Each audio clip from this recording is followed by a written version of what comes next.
Happy Saturday, Connect fam, and welcome to another amazing episode of the Connect Network TV right here on the CW. Yes, well, it is a very special episode today because we're talking about a topic that affects all of us: women's rights, progress, and the ongoing conversation around diversity, equality, and inclusion. And of course, March is Women's History Month, a time dedicated to celebrating the accomplishments of women throughout history. But do we know how it all started?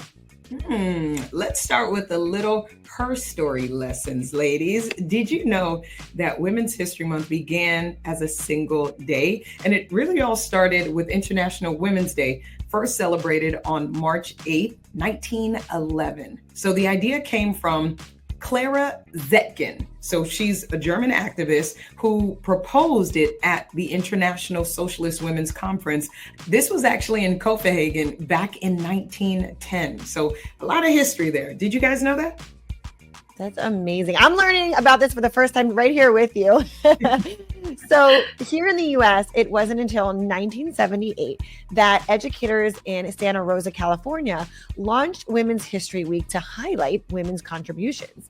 President Jimmy Carter later declared the week of March 8th as National Women's History Week in 1980. But in 1987, Congress expanded it to a full month in March, officially designating it as Women's History Month. And since then, every president has issued proclamations honoring the achievements of women.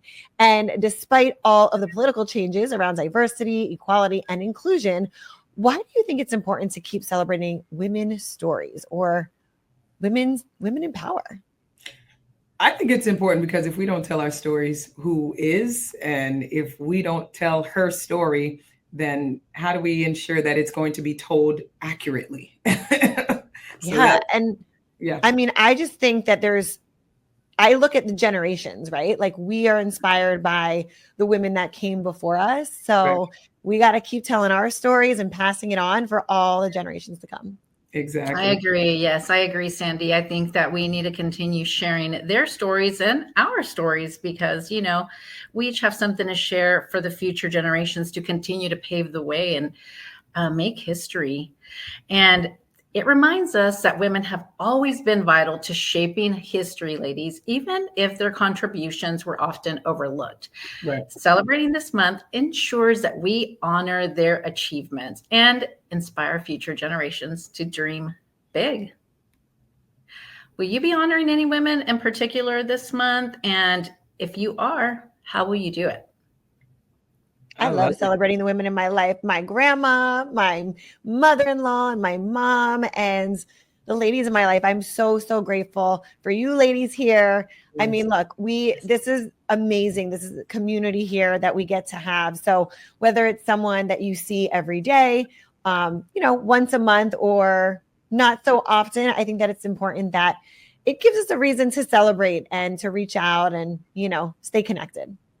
I definitely agree. The ones closest to you don't want to forget, but I specifically love Women's History Month because even with the outlets that we're, God's grace, we're able to have, we're able to highlight other women, other unsung heroes in our community and just dominating in their own fields and maybe in positions that people didn't know was held by a woman and exposing other young women and men to women who are really hashtag what we call it's she's doing it. So this is one of my favorite portions that we're able to highlight other women and really push forward young female entrepreneurs as well with the great pitch and exposing people to the younger generation, because we're finding that there are middle schoolers, elementary school students, and high school students who are in business and they're starting their things and they doing the things, honey.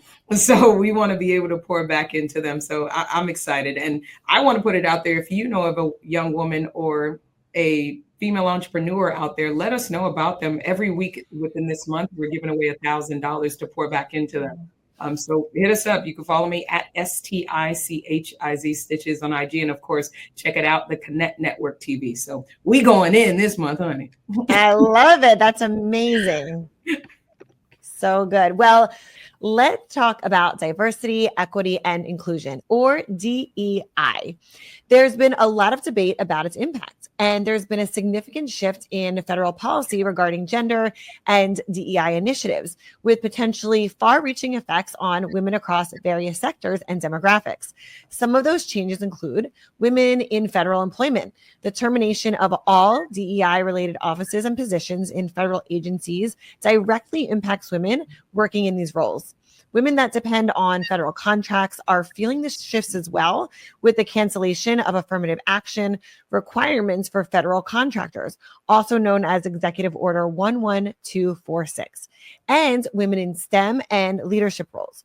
The elimination of DEI programs could potentially slow progress in increasing women's representation in male-dominated fields and leadership positions. So, ladies, how do you see women overcoming these challenges when it comes to upward mobility in their careers or in entrepreneurship?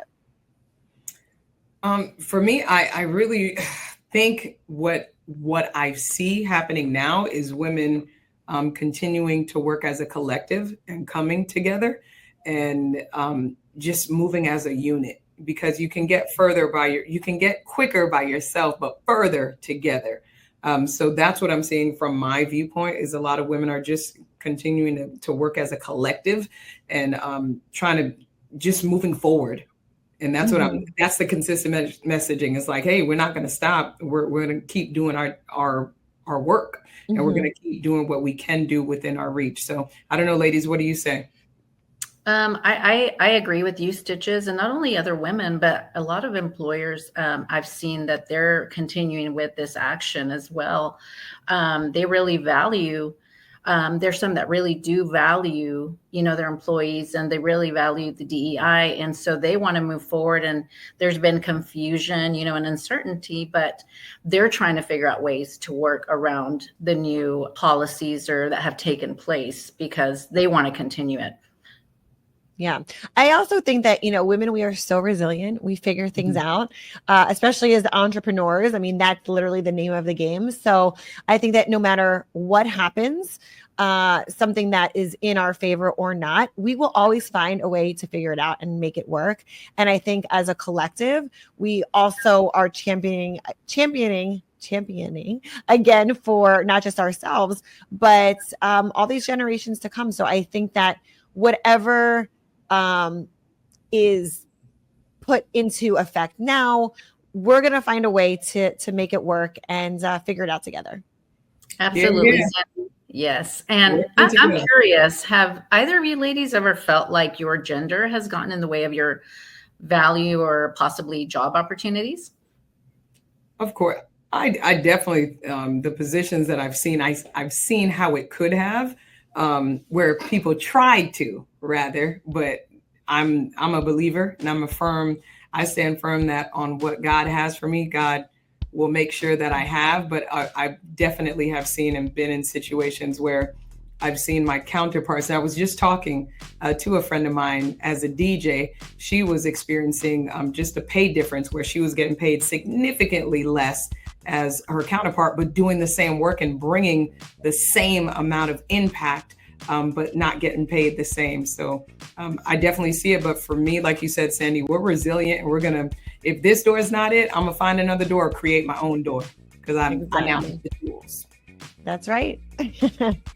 So on that note, ladies, coming up next, we're highlighting some incredible women from history whose contributions truly might surprise you.